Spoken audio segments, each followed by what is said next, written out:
अस्सलाम वालेकुम नाजरीन, पाकिस्तान खबर डिजिटल के programme mind gauge election special के साथ मैं हूं खालिद भट्टी। आज कल हमने चतराल का जो हल्का है NA1 चतराल उसको डिस्कस किया था। आज के प्रोग्राम में डिस्कस करेंगे स्वात के कौमी असम्बली के 3 हल्के NA2, NA3 और NA4। ये जो ज़िला स्वात है इसके पहले कौमी असम्बली के 2 हल्के थे, लेकिन 2018 की जब डिलिमिटेशन हुई थी, हल्का बंदियाँ हुई, तो उसके बाद स्वात के जो हैं वो ज़िला के 3 हल्के जो हैं कौमी असम्बली के बन गए। 2013 में तहरीक इंसाफ ने दोनों हल्के जो हैं वो जीते थे यहाँ से कौमी असम्बली के, और 2018 में तीनों कौमी असम्बली के हल्कों पे तहरीक इंसाफ के उम्मीदवारों को कामयाबी हासिल हुई थी। रवायती तौर पर 2013 से पहले स्वात जो डिस्ट्रिक्ट है, यहाँ अवामी नेशनल पार्टी और मुस्लिम लीग नून जो है उसके दरमियान मुकाबला होता था। इसके अलावा यहाँ पर पाकिस्तान पीपल्स पार्टी जो है उसका भी कहीं कहीं पे जो है वो वोट बैंक मौजूद था, और एक हिस्से में ख़ास तौर पे पाकिस्तान पीपल्स पार्टी ने वहाँ से 2 दफ़ा इलेक्शन भी जीता उम्मीदवार ने। तो लेकिन असल जो मुकाबला है वो दरअसल अवामी नेशनल पार्टी, मुस्लिम लीग नून और पाकिस्तान पीपल्स पार्टी और जमीयत उलमा इस्लाम के दरमियान रहा है ज़िला स्वात में। लेकिन 2013 के इलेक्शंस में पहली दफ़ा तहरीक इंसाफ जो है वो बड़ा ब्रेक थ्रू करने में कामयाब हुई, और फिर जो 2013 में कामयाबी हासिल की थी तहरीक इंसाफ ने, उसको तहरीक इंसाफ ने 2018 के इंतखाबात में भी बरकरार रखा। अब सवाल यह है कि क्या ये जो तीनों हल्के हैं स्वात के, यहाँ पे और तहरीक इंसाफ जो है वो अपना जो असर और रसूख है, अपनी जो सपोर्ट बेस है, जो उसने कामयाबियाँ समेटी थी पिछले 2 इंतखाबात में, क्या वो इसको बरकरार रख सकेगी, या जो दूसरी जो सियासी जमातें हैं मुस्लिम लीग नून, जमीयत उलमा इस्लाम, पाकिस्तान पीपल्स पार्टी, अवामी नेशनल पार्टी, क्या वो जो तहरीक इंसाफ का किला बन गया है स्वात गुज़श्ता 2 इंतखाबात में, क्या उसके अंदर जो है वो दरारें डालने में कामयाब होंगे और नकब लगाने में कामयाब हो पाएंगे। तो इसका फ़ैसला तो 8 फरवरी को इलेक्शन के दिन जो लाखों वोटर्स हैं ज़िला स्वात के वो करेंगे। आज हम देखेंगे कि अभी तक जो है मुस्लिम लीग नून जो है ना तो उसने उम्मीदवारों का ऐलान किया है इन तीनों हल्कों में कौमी असम्बली के, ना ही तहरीक इंसाफ के जो उम्मीदवार हैं वो अभी तक सामने आए हैं, और इसी तरह पाकिस्तान पीपल्स पार्टी ने भी अभी बाकायदा जो है वो अनाउंसमेंट नहीं की है।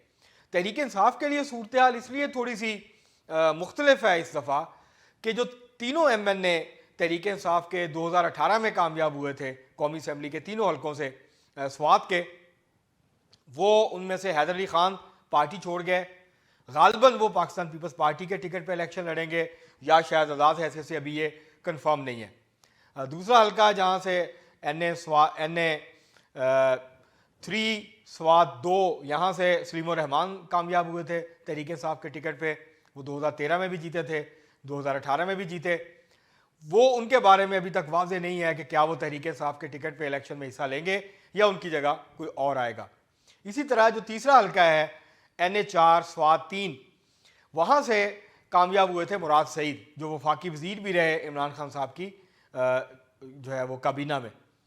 वो अब रूपोश हैं, वो मफरूर हैं, उनके ऊपर केसेस हैं 9 मई के हवाले से, वो अभी तक मंजर आम पे नहीं आए हैं, ना तो वो गिरफ्तार हुए हैं और ना ही वो मंजर आम पे आए हैं। तो उनके लिए भी इलेक्शन लड़ना जो है वो कोई इतना आसान नहीं होगा। किस तरह से वो कागजात जमा करवाएंगे और फिर किस तरीके के साथ जो है वो मामले को आगे बढ़ाएंगे। तो यहाँ पे तहरीक इंसाफ जो है अभी तक उसने इनकी जगह पे नए उम्मीदवारों का फैसला नहीं किया, और ना ही बाकी जो बड़ी पार्टियाँ हैं उन्होंने यहाँ से अपने जो उम्मीदवार हैं उनका ऐलान किया है। 1988 से 1997 तक ये जो स्वात था इसको डोमिनेट किया था अवामी नेशनल पार्टी ने, लेकिन उसके बाद फिर 2008 में भी अवामी नेशनल पार्टी यहाँ से कामयाब हुई। लेकिन 2008 के बाद जो है वो बदतरीज अगर देखा जाए तो ये जो स्वात का के हल्के हैं कौमी असम्बली, सूबाई असम्बली, यहाँ पे ANP का वोट जो है वो कम होना शुरू हुआ, और तहरीक इंसाफ का जो वोट बैंक था वो यहाँ बढ़ना शुरू हुआ। तो अब हम देखते हैं ये जो NA2 है स्वात 1, ये 3 तहसीलों पर मुश्तमिल हल्का है ज़िला स्वात का, जिसमें बहरेन है, तहसील है, ख्वाजा खेल तहसील है और चार बाग तहसील है। 4 लाख के करीब यहाँ पे वोटर्स हैं टोटल, जिसमें से 2,28,000 के करीब मर्द वोटर्स हैं और 1,72,000 के करीब ख़वातीन जो वोटर्स हैं। स्वात में रवायती तौर पर और खैबर पख्तूनख्वा के बाकी इलाकों की तरह स्वात में भी जो ख़वातीन का टर्न आउट है वो बहुत कम होता है और इसीलिए ओवरऑल जो टर्न आउट होता है वो भी कम होता है बाकी पंजाब के और बाकी जो सिंध के जो हलके हैं वहाँ की निस्बत। हालांकि पाकिस्तान में खैबर पख्तूनख्वा सबसे ज़्यादा देही आबादी के ऊपर मुश्तमिल जो है वो सूबा है, जहाँ सिर्फ 18 से 20% आबादी जो है वो खैबर पख्तूनख्वा की वो शहरों में रहती है, जबकि 80%, 78% से 80% जो आबादी है वो देही आबादी है। लेकिन इसके बावजूद जो है वो केपी के अंदर टर्न आउट जो है वो कम रहता है और उसकी वजह जो है वो ख़वातीन का टर्न आउट जो है उसका कम होना है बाकी पंजाब, बलूचिस्तान या सिंध की निस्बत। तो यहाँ पे जो ख़वातीन है उनका टर्न आउट कम है और जहाँ जहाँ ख़वातीन का टर्न आउट ज़्यादा होता है तो फिर वहाँ पे ओवरऑल भी टर्न आउट जो है उसके अंदर इजाफा हो जाता है। तो अभी तक जो सूरत हाल है वो ये है कि तहरीक इंसाफ का पलड़ा जो है वो भारी नज़र आता है। ये जो NA1 है, NA2 है, स्वात 1, ये जो तहसीलें हैं यहाँ पिछली दफ़ा जो उम्मीदवार जीते थे हैदर अली खान तहरीक इंसाफ के, उन्होंने 61,000 से ज़्यादा वोट लिए थे। मुस्लिम लीग नून के जो उम्मीदवार थे यहाँ से वो थे अमीर मुकाम साहब, जिन्होंने 41,000 से ज़्यादा वोट लिए थे। वो हार गए थे 20,000 के करीब वोटों से, लेकिन ये जो है हैदर अली खान जीत गए थे। लेकिन अब हैदर अली खान जो हैं वो छोड़ गए। 2013 में ये हल्का नहीं था बल्कि 2 हल्के थे।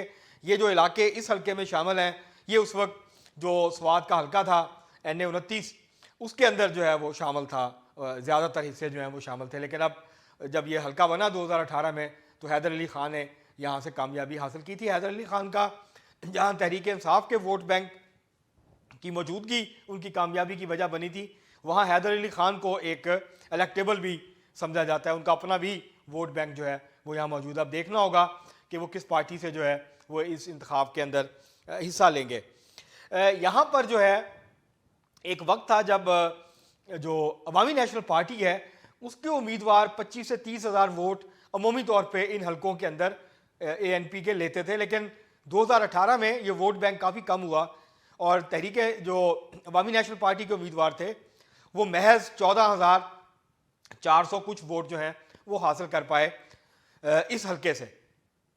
अब अभी तक उम्मीदवारों का क्योंकि नाम सामने नहीं आ रहा, लेकिन ये गालिब इम्कान ये है कि अमीर मुकाम जो हैं वो मुस्लिम लीग नून की तरफ से इलेक्शन लड़ेंगे। तहरीक इंसाफ शायद किसी साबका MPA को सामने लाए या किसी नए उम्मीदवार को जो है वो यहाँ पे टिकट दे।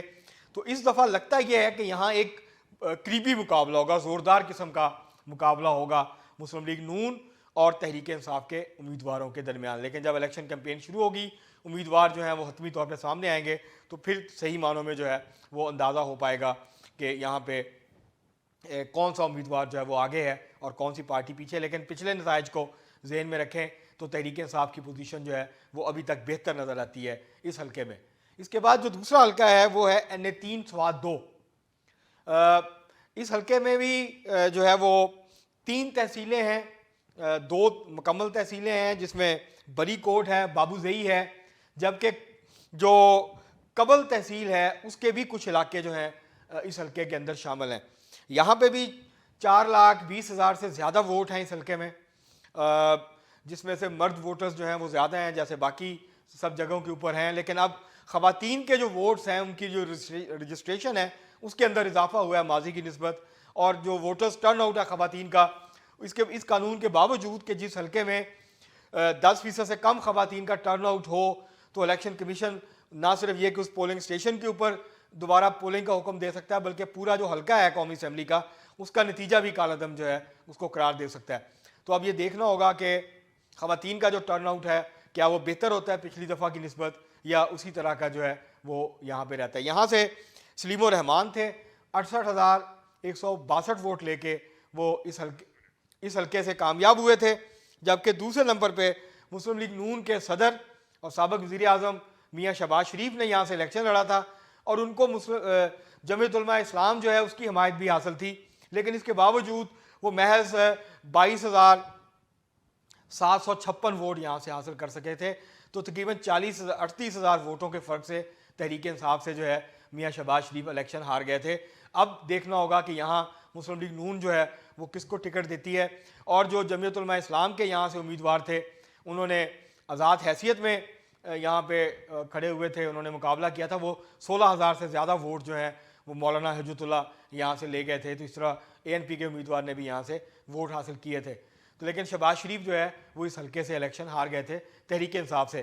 सलीमुर रहमान जो हैं ये 2013 में भी यहाँ से इस हल्के से उन्होंने जो है वो कामयाबी हासिल की थी। तो इसके बाद जो दूसरा हल्का, यहाँ से पीपल्स पार्टी के जो उम्मीदवार थे और जो ANP के उम्मीदवार थे, उन्होंने भी 20,000 से ज़्यादा जो वोट हैं वो इस हल्के से हासिल किए थे। उसके बाद 2013 में भी जैसे मैंने पहले कहा कि सलीमुर रहमान ही इस हल्के से कामयाब हुए थे, लेकिन अभी तक वाजे नहीं है कि क्या वही तहरीक इंसाफ के टिकट पर लड़ेंगे, क्योंकि अगर वो इलेक्शन लड़ेंगे तो वो एक मजबूत उम्मीदवार होंगे और इस बात का गालिब इम्कान मौजूद होगा कि तहरीक इंसाफ जो है उनके सलीमुर रहमान वो इस हल्के से कौमी असम्बली के दोबारा कामयाब होने के उनके इम्कानात हैं। लेकिन अगर उम्मीदवार तब्दील होता है तो फिर उसके बाद देखना होगा कि क्या ANP और पीपल्स पार्टी या मुस्लिम लीग नून इनमें से कौन सी जमात किसके साथ इत्तेहाद करती है। तो उसके बाद फिर देखा जाएगा कि तहरीक इंसाफ जो है उसको किसकी तरफ से जो है वो सख्त मुकाबले का सामना यहाँ पे करना पड़ सकता है। यहाँ पे मुस्लिम लीग नून, पीपल्स पार्टी, अवामी नेशनल पार्टी और जमीयत उलमा इस्लाम का जो वोट है वो तकरीबन 15-18 हज़ार से लेके 24-25 हज़ार जो वोट हैं वो इन जमातों के अलग अलग हैं। अगर ये इत्तेहाद बना के लड़ें तो फिर ये टफ टाइम दे सकते हैं तहरीक इंसाफ को। जो तीसरा हल्का है आज का वो है NH4 स्वात 3। इस हल्के से मुराद सईद 2013 में भी जीते थे और वो 2018 में भी कामयाब हुए थे। लेकिन 2013 में उन्होंने 88,000 से ज़्यादा वोट लिए थे और कामयाबी हासिल की थी, जबकि 2018 में जब वो जीते थे तो उन्होंने 71,000 के करीब वोट लिए थे।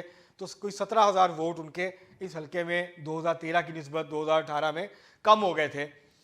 अब वो भागे हुए हैं, पुलिस उनके ऊपर मुकदमात हैं, पुलिस उनको गिरफ्तार करने के लिए छापे मार रही है।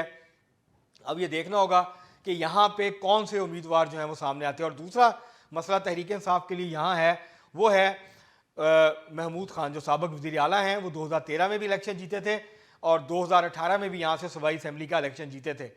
वो यहाँ पे बहुत मजबूत जो है वो तस्वर किए जाते हैं और उनका काफ़ी असर रसूख है। अब देखना ये होगा कि क्योंकि वो चले गए हैं, परवेज़ खटक की जो पार्टी है उसमें तहरीक इंसाफ पार्लियामेंटेरियन, तो अब देखना ये होगा कि वो किस तरह से अफेक्ट करते हैं तहरीक इंसाफ के वोट बैंक को, या तहरीक इंसाफ का जो वोट बैंक है वो यहाँ पे कायम रहता है और मुराद सईद की जगह जो कैंडिडेट आएगा वो यहाँ से जीतने में कामयाब होगा। लेकिन अभी यहाँ पे हतमी तौर पे नहीं कहा जा सकता कि यहाँ पे कौन जो है वो कामयाबी समेट सकता है। लेकिन ये खबरें आ रही हैं कि शायद महमूद खान साहब जो हैं वो सूबाई असम्बली के साथ इस दफ़ा कौमी असम्बली का इलेक्शन भी लड़ें। अगर वो सामने आएंगे तो वो एक मजबूत उम्मीदवार होंगे। यहाँ पर जो है दूसरे नंबर पर मुस्लिम लीग नून के मोहम्मद अली शाह बाचा थे, जिन्होंने 24,000 से ज़ायद वोट यहाँ से हासिल किए थे और वो दूसरे नंबर पे आए थे। तो अगर बहसीत मजमूई देखा जाए तो ये जो अगर नताइज को देखा जाए, नताइज पे नज़र डाली जाए 2013-2018, तो ये आपको लगेगा कि तहरीक इंसाफ काफ़ी ज़्यादा आगे है बाकी सियासी जमातों से। तो दूसरे नंबर पे जो जमात है वो आपको इन तीनों हलकों में वो मुस्लिम लीग नून जो है वो नज़र आएगी। तो अब ये देखना होगा कि अमीर मुकाम ने पिछली दफ़ा 2 हलकों से इलेक्शन में हिस्सा लिया था। अब देखना पड़ेगा कि वो स्वात के एक हल्का चुनते हैं अपने लिए, 2 ही हलकों से दोबारा इलेक्शन लड़ते हैं, या मुस्लिम लीग नून जो है वो नए उम्मीदवार जो है उनको सामने लाती है। और इस तरह ये भी देखना होगा कि क्या ANP और पीपल्स पार्टी के दरमियान जो बातचीत चल रही है, ANP और JUI-FA के दरमियान भी बातचीत चल रही है सीट एडजस्टमेंट की, तो क्या ये तीनों हलके, ये तीनों सियासी जमातें या चारों सियासी जमातें आपस के अंदर तकसीम करती हैं। तो ये अब बड़ा दिलचस्प होगा। अगर ये इकट्ठी हो जाती हैं तो फिर तहरीक इंसाफ को मुश्किल सूरत हाल का सामना करना पड़ सकता है। वगरना अगर तमाम जमातों के कैंडिडेट खड़े हुए तो लगता यही है कि 2013 और 18 की तरह तहरीक इंसाफ जो है वो स्वात की अगर तीनों नहीं तो कम से कम 2 हल्के इस वक्त जीतने की जो है वो पोजीशन में नज़र आती है। लेकिन ये जब इलेक्शन कैंपेन शुरू हो जाएगी और उम्मीदवार मैदान में उतर आएंगे, जलसे जुलूस शुरू होंगे, उसके बाद जो है वो सही अंदाज में, सही तौर पे अंदाज़ा लगाया जा सकता है कि कौन सा उम्मीदवार आगे है, कौन सा उम्मीदवार पीछे है। क्योंकि जो वोट बैंक है जहाँ पार्टियों का है तो वहाँ उम्मीदवारों का भी है। तो ये वोट बैंक में क्या इजाफा होगा या कमी होगी, इसका दारोमदार इस बात पे भी होता है कि उम्मीदवार कौन है और वो कितनी मौसर और अच्छी कैंपेन जो है वो चला पा रहा है, आवाम के साथ उसका किस किस्म का जो है वो ताल्लुक़ है। तो अब ये देखना होगा, आने वाले चंद हफ्तों में ये सूरत हाल वाज़ेह हो जाएगी। आज से कागजात नामजदगी जो हैं उसकी वसूली का अमल शुरू हो गया है। अगले 3 दिन जो हैं 20, 21 और 22 3 दिन कागजात नामजदगी जमा होंगे।